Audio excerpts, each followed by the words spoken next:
안녕하세요. 주님의 마음을 받는 중요한 시간 주마중입니다. 어제는 어떠셨습니까? 또 어렵고 힘든 상황 속에 있었을 줄 알고요. 무너졌을 수도 있고요. 하지만 너무 실망하지 마십시오. 지는 날도 있고 승리하는 날도 있고 점점 그 승률을 올려가면 될 거라고 생각을 합니다. 지금 여기는 제주도입니다. 일이 있어서 이곳에 내려왔습니다. 이곳에서도 주마중 식구들도 많이 만났는데요. 너무나도 즐겁고 행복한 시간을 보내고 있습니다. 또 이곳에서 말씀을 묵상하니까 너무 좋더라고요. 오늘 말씀 한번 가보죠. 로마서 12장 2절 말씀입니다. 로마서 12장 2절 말씀. 너희는 이 세대를 본받지 말고 오직 마음을 새롭게 함으로 변화를 받아 하나님의 선하시고 기뻐하시고 온전하신 뜻이 무엇인지 분별하도록 하라. 아멘, 아멘. 한 번 더 보겠습니다. 너희는 이 세대를 본받지 말고 오직 마음을 새롭게 함으로 변화를 받아 하나님의 선하시고 기뻐하시고 온전하신 뜻이 무엇인지 분별하도록 하라. 아멘, 아멘. 네, 오늘은 새번역 버전으로 보겠습니다. 여러분은 이 시대의 풍조를 본받지 말고 마음을 새롭게 함으로 변화를 받아서 하나님의 선하시고 기뻐하시고 완전하신 뜻이 무엇인지를 분별하도록 하십시오. 아멘. 이번에는 쉬운 성경 버전입니다. 여러분은 이 세상을 본받지 말고 마음을 새롭게 하여 변화를 받으십시오. 그러면 여러분은 하나님의 선하시고 기뻐하시고 온전하신 뜻이 무엇인지를 분별할 수 있게 될 것입니다. 아멘, 아멘. 네, 오늘 귀한 말씀과 함께 또 볼 좋은 책이 있습니다. 도은미 목사님의 새로운 책인데요. 상한 감정 버리기입니다. 상한 감정 때문에 힘드신 분들 많으시죠? 그걸 어떻게 해야 될지 모르시죠? 이 책 안에 답이 있습니다. 버리십시오. 어떻게 버리느냐? 방법이 또 있습니다. 우리 도우미 목사님은 굉장히 영적이신 분이고 보통 분들이 이야기하는 방법이랑 많이 틀려요. 기도하시면서 주님의 뜻을 받으시고 또 물론 전문적으로 상담도 공부하셨고요. 그것을 통해서 또 많은 사역을 하고 계시는데요. 오랜만에 이 책이 나왔으니까요. 상한 감정이 있는 분들한테는 도움이 되는 책이라고 생각이 듭니다. 네, 오늘 이 책 상한 감정 버리기에서 좋은 글이 있어서 나누는데요. 오늘 제목은요. 상한 감정 확 버리는 방법. 익숙한 하루가 아니라 하나님의 하루를 살아라. 사람은 익숙한 것이 자기라고 착각한다. 사탄의 속임수다. 특별히 자기 특화된 상감에 대해서 더욱 일관성을 고수한다. 문제는 자기 특화된 상한 감정이 건강한 것이 아니기 때문에 결핍과 장애와 중독과 정서적, 육체적 질병의 원인이 된다면 이대로 작동하도록 내버려 두어서는 안 되는 것이다. 반드시 상한 감정 언어 체계를 정리해야만 그 다음 스테이지로 넘어갈 수 있다. 개인, 가정, 나라의 흥망성쇠는 새로운 정보를 접수하고 전달하는 작업이 얼마나 왕성하게 일어나느냐에 달렸다. 그것이 생존을 위한 필수 조건이다. 변화가 그리 급격하지 않을 때는 천천히 그리고 느리게라는 단어들이 미덕으로 여겨졌겠지만 지금은 게으름과 부적응의 상징일 뿐이다. 변화의 흐름에 발맞춰 빠르게 움직이는 것이 지금을 살아가는 기본 생존법이다. 인터넷의 발달로 말미암아 시공간의 간격이 너무 좁아져서 정보 공유 역시 극심하게 빠르다.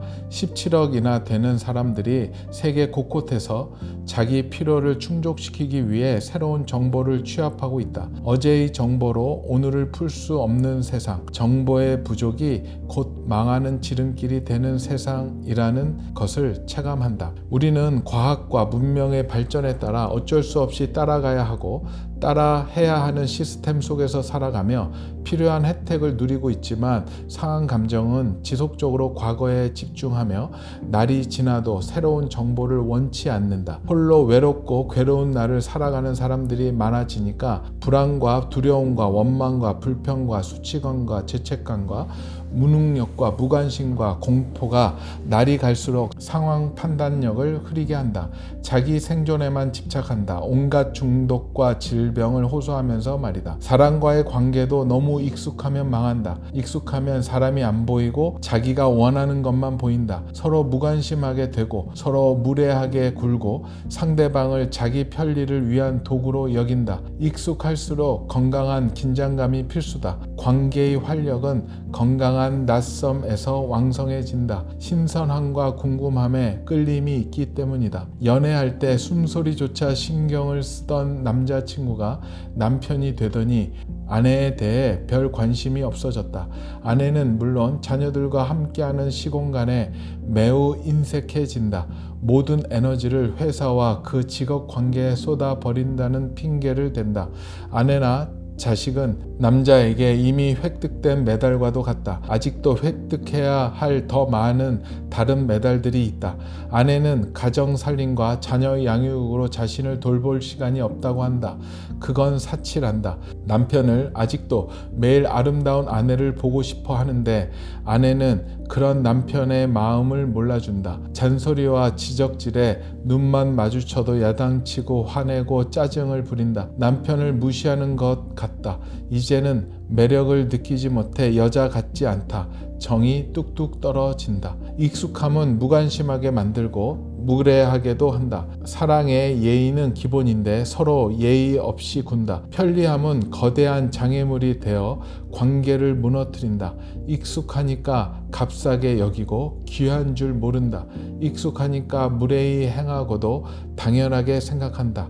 익숙하니까 더 이상 배우려 하지 않고 익숙하니까 발전하지 않는다. 상한 감정은 매사 익숙한 것을 당연한 것처럼 여기게 한다. 화내는 것도 불안한 것도 무관심한 것도 무례한 것도 익숙하기 때문에 망가지고 익숙하기 때문에 망하는 것이다. 마음은 뇌가 만들어낸 감정 언어 공간이다. 뇌는 상한 감정에 길들여진 시스템이다. 사람이 사연으로 말미암아 일관성 있게 반복적으로 상한 감정에 의거한 언어를 지속한다는 이유로 뇌는 그 사람에게 익숙한 것이 유익한 줄 알아서 새로운 것을 배제하고 익숙한 것을 지속적으로 제공한다. 상한 감정 예식이 생활 예식이 되고 상한 감정 공식이 생활 공식이 된다. 사람은 철저히 상한 감정의 노예가 되어 살아간다. 뇌를 깨워라. 익숙한 것에 길들여지지 말라. 뇌는 죄로 인해 너무 큰 피해를 입어 바보가 되었다. 그러니 뇌를 탓하지 말고 뇌를 잘 돌보고 새롭고 좋은 양식을 주어 바르게 작동하도록 다스려라. 그러면 새로운 언어 생활이 시작될 것이다. 사탄은 교활하고 사악하기 그지없다. 사탄은 하나님의 아들을 넘어뜨리려고 온갖 계략을 다 사용한다. 그 중에서도 가장 쉽고 악독한 것이 있다. 바로 사람이 습관화된 언어대로 살게 하는 것이다. 특별히 특정한 감정에 대해서 그렇고 상한 감정에 대해서는 더욱 그렇다. 사탄의 공작은 사람을 어제의 상처에 묶인 채 오늘을 살지 못하게 하는 것이다. 오늘이야말로 24시간짜리 낮장으로 보내주시는 하나님의 영원이다. 우리는 그 영원을 미래라고 부른다. 영원이 오늘이라는 이름으로 우리에게 왔을 때 하나님의 아들로 살아야 하는 절호의 찬스를 주시는 것이다. 그러면 그날이 하나님의 날로 계수될 수 있다. 우리가 사는 오늘의 영원으로 하나님께 귀속되기를 간절히 바라신다. 그러나 죄인이 살아가는 수많은 날들은 하나님의 영혼으로 계수되지 않는다. 오늘은 하나님이 아들에게 주는 선물이기 때문이다. 오늘이지만 어제를 살고 있으면 하나님과 상관없는 날을 사는 것이다. 오늘이 영원이라면 기적이 일어나는 날이기도 하다. 현재는 누구나 살고 있다. 과거도 오늘도 현재다. 미래도 현재다. 현재가 중요한 것이 아니라 그 현재가 하나님의 영혼을 품었느냐가 중요하다. 상한 감정은 과거를 현재화하여 우려먹는다. 그것이 얼마나 큰 죄요 악인지를 모른다. 오늘은 24시간짜리 영원이다. 하나님이 아들에게 주신 선물이다. 오늘은 하늘과 땅이 연합하고 통일되고 날에게 소망이 가득한 소식을 전하고 싶어하는 욤 에하드 첫날 하나된 날 하나인 날이다. 오늘을 과거로 망치지 말자. 오늘이 영원한 나의 날이 되도록 값지게 살아내자. 아멘, 아멘. 이거를 보면서 생각났던 것이 있는데요. 요즘에 TV 프로를 보면 사람의 마음, 감정을 다루는 프로들이 꽤 많아진 것 같아요.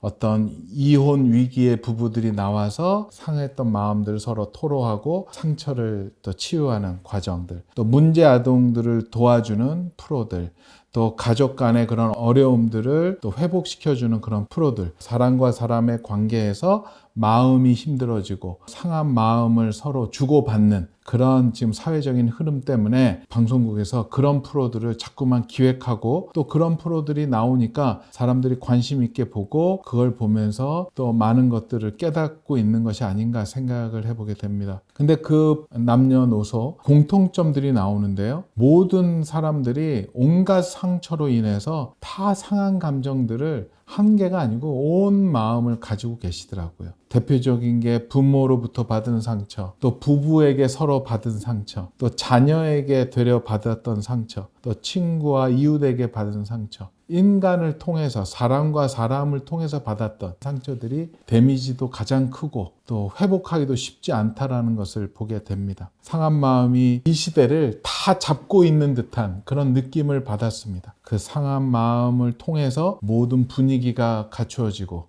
상한 마음을 통해서 사람들의 관계가 형성이 되는 그걸 보면서 굉장히 안타깝더라고요. 그 모습을 보면서 상한 감정은 사탄이구나라는 생각이 들어요. 사탄이 계속 사람들의 마음에 상한 감정을 주고 그 상처를 후벼 파고 또 거기에다가 더 아픈 기억을 집어넣고 그것을 더 확대 재생산해서 사람들이 아무리 좋은 상황이라도 상한 감정이 한번 딱 자극받아서 발동이 되면 완전히 판을 깨버리는, 무너지게 만드는 그런 것이 상한 감정인 것 같더라고요. 상한 감정은 같이 가야 될 게 정말 아니라는 것을 깨닫습니다. 이것을 빨리 제거해야 되고 버려야 되고 완전하게 해결해야 될 문제인 것 같아요. 상한 감정을 달래서 가기에는 너무 빨리 재발이 되고 아무리 잘 달랬어도 또다시 자극을 받으면 또 그 상한 감정 때문에 많이 힘들어지는 것을 보게 되는 것 같습니다. 저에게는 이제 적용해 봤어요. 나에게는 어떤 상한 감정이 있는가 생각해 봤더니 많이 있는데 가장 대표적인 게 무시받는 거에 대한 상한 감정이 있었던 것 같아요. 거기에는 어릴 때서부터 막내였고 막내들이 조금 사랑도 많이 받지만 존재에 대해서 무시받는 경우도 있잖아요. 그것도 있었고 또 어릴 때 학업에 대해서 그렇게 잘하지 못했기 때문에 굉장히 자신감이 없었고 그걸로 인해서 무시 아닌 무시를 받았던 아마 자격지심이겠죠? 그것 때문에 왔던 스트레스도 있었던 것 같고 또 알지 못하는 그런 아픔들이 저에게 있었나 보더라고요. 그래서 잘 교제를 하다가 뭔가 저쪽에서 나를 의식적으로 무시하고 그다음에 제외시키고 인정하지 않으면 인정받지 못하면 굉장히 저 안에서 그런 분노가 나타나죠. 이제 인격적으로 안 됐을 때는 그 분노가 표출되고 막 몸에서 그게 느껴지죠. 막 언어에서 욕도 나올 때도 있었고 눈으로 사람을 죽인다라고 하잖아요. 불꽃 같은 눈으로 막 쳐다보기도 하고 그랬었던 것 같아요. 그런 대우를 받았을 때 정신을 못 차렸고 이제까지 열심히 쌓아왔던 공든 탑이 한번 빨간 단추가 눌러지는 순간 그냥 무너져 버리고 주변에 저 사람 성격 좋아 되게 인격적이야 했었는데 그 한 번 때문에 뭔가 저 안에 있었던 화가 확 표출이 되고 한마디 심한 말이 나가고 저도 상처를 받은 영혼이기 때문에 상처받은 어떠한 말을 받고 행동을 받으면 절대 가만히 안 있죠. 상한 감정은 더 크게 복수해야지 풀리죠. 그래서 나도 그 상대방한테 상한 감정을 느끼게끔 상처를 줬던 그런 느낌이 있었던 것 같더라고요. 정말로 이게 아까도 얘기한 것처럼 그런 안 좋은 시스템으로 돌아가더라고요. 또 상한 감정 받았기 때문에 그게 더 상한 감정이 생겨서 다른 이들한테 또 다른 상한 감정을 전달하고 주는 그런 악순환이 계속 시스템적으로 이어져 가다가 저에게는 이제 계기가 생겼죠. 결국 성령님을 만난 다음에 계기가 생겼었던 것 같아요. 성령님을 깊이 만났음에도 은혜 가운데 있었지만 상한 감정이 또 자극이 되고 더 크게 자극이 될 때 그거를 성령님의 능력으로 이겨냈어야 되는데 못 이겨내고 은혜를 다 쏟아버린다. 고이 담았던 은혜를 상한 감정이 자극됨으로 해서 몇 번 쏟았던 적이 있어요. 막 화를 내고 또 분노가 이르면은 하나님과 좋은 관계가 어느 날 갑자기 하나님이 안 들리고 시야에 보이지도 않는 것 같기도 하고, 옛날에는 손을 이렇게 하면은 잡힐 것 같던 하나님의 임재가 어느 순간 그 임재의 구름이 싹 사라진 그 느낌. 왜냐하면 저 안에 상한 감정이 올라와서 분노하고 화를 내면 하나님의 것들이 다 사라지게 되잖아요. 그러면 정말로 그 순간은 사탄이 나를 지배하는 듯한, 나를 움켜잡고 나를 힘들게 하는 그 순간이었었던 적이 많습니다. 그런데 그런 것 때문에 몇 번 실패를 거듭하면서 성령님께 깊이 기도하기 시작을 했고요. 하나님, 이 문제 해결해 주셔야 됩니다. 누가 나를 무시하든 업신여기든 웃으면서 넘어갈 수 있게 해 주시옵소서. 저 능력은 못합니다. 하나님이 하실 수 있습니다. 하나님이 받으시옵소서. 이렇게 기도를 했었는데, 그때 이제 하나님이 저한테 성령님의 조명하심으로 저한테 이런 마음을 주셨어요. 세상이 너에게 어떻게 하든, 너에 대한 평가, 비난, 비판을 하든 신경 쓰지 마라. 세상이 너에게 하는 소리는 너랑 아무 상관없다. 너는 나의 소리를 받아라. 너는 나의 아들이고 내가 사랑하는 자다. 라는 그런 마음을 하나님이 저한테 주시더라고요. 그래서 그 주셨던 마음을 저는 믿음으로 선언하고 받았습니다. 그리고 선포했습니다. 그래, 나는 세상이 나를 뭐라 하든 그 사람들의 평가는 그 사람들의 평가일 뿐, 나는 하나님의 평가가 중요하니 하나님은 나를 사랑하는 아들이다라고 하셨다. 그걸로만 나는 붙잡고 간다라고 하면서 저는 아침, 점심, 저녁 때마다 시도 때도 없이 그것을 선포했습니다. 그리고 분위기가 뭔가 나한테 상한 감정이 들어올 수 있는 분위기, 대화가 진행되면은 속 안으로 계속 되뇌이면서 선언하고 선포하고 예수님의 이름으로 선포하기 시작을 했었던 것 같아요. 근데 그렇게 하면은 바로 될 줄 알았는데 안 되더라고요. 시간이 좀 필요하더라고요. 거기에도 뭔가 저의 시스템, 생각의 시스템이 바뀌려면 저의 정체성이 정말로 정확하게 정립이 돼야 그 시스템이 돌아가니까요. 적응하는 시기가 필요했고 시간이 필요했고, 한 3개월 정도 지나가니까 좀 믿어지기 시작을 해요. 그러다가 한 6개월이 지나니까 이제 어느 정도 당연하다는 믿음이 들어오더라고요. 그 다음서부터는 뭐 걱정 없이 그냥 선포했습니다. 저에게 상처되는 말, 상한 감정이 딱 침투해 올 때 저는 예수 그리스도의 이름으로 선언합니다. 저거는 거짓말이다. 나는 받아들일 수 없다. 거절한다. 나한테 들어오지 말아라고 선언하고, 나는 하나님의 아들이다. 하나님이 너는 내 것이라고 하셨다. 나는 하나님의 것이고 하나님의 자녀이며 하나님의 사역자다. 그렇게 선포하고 그렇게 견뎌가고 있습니다. 지금 저는 이제 10년 넘었죠. 은혜를 받고 그렇게 했으니까. 요즘은 너무 좀 뻔뻔해지긴 했습니다. 거절, 저리가, 반사하고 저는 하나님의 자녀다 해서 저를 만난 분들은 굉장히 헷갈려요.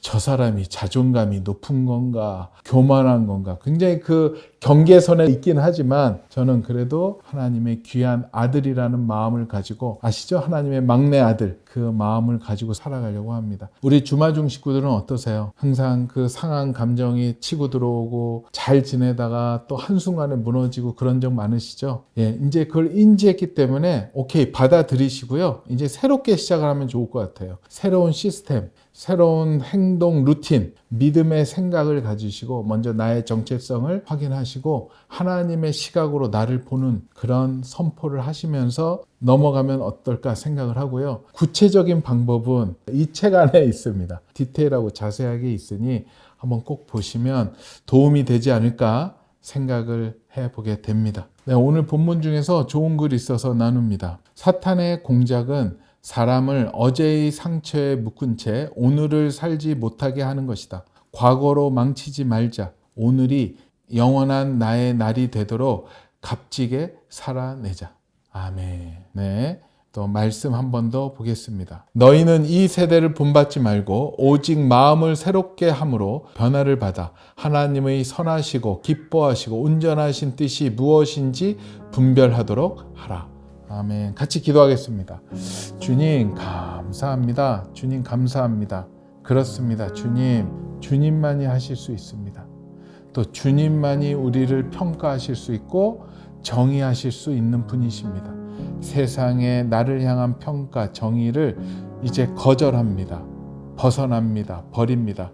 저희는 오직 주님의 평가만, 주님의 말씀만을 기다리며 감사하며 받기를 원합니다.